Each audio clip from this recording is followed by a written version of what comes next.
Hey everyone, we're coming back from a field trip from downtown. I've overheard two of my students having a conversation. One thinks they have more cars than the other. I'm hoping you'll be able to help me to figure out which one has more. By the end of today's lesson, you'll be able to say, I can represent and solve word problems with unknowns. Today we're going to be using the number bond. Well, Tom has 4 red cars and 4 green cars. And Dave has 5 red cars and 3 green cars. Dave thinks that he has more cars than Tom has. Do you think that Dave is right? Well, in order to help Tom and Dave figure out who has more cars, we need to set up what Tom has first. It says here, Tom has 4 red cars and 4 green cars. And we're going to go ahead and use our number bonds to represent those 2 parts. Before we set up our number bond, we need to ask ourselves, do we know how many total number of cars Tom has? No.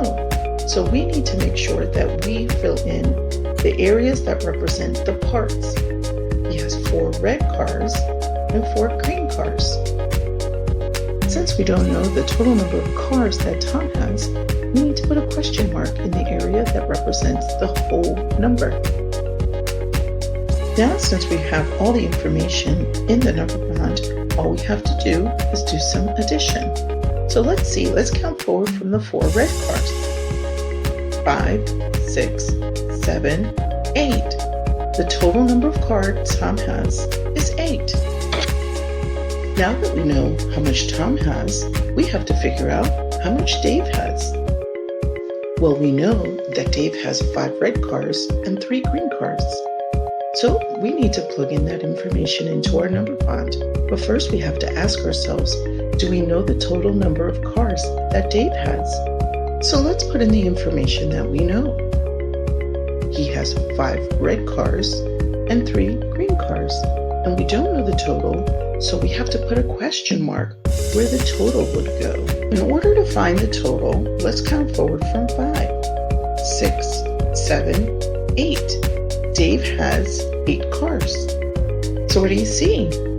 That's right, Dave and Tom have the same amount of cars. Depending on where the information is in our number bond tells us the operation that we're dealing with. Knowing both parts and looking for the whole is addition.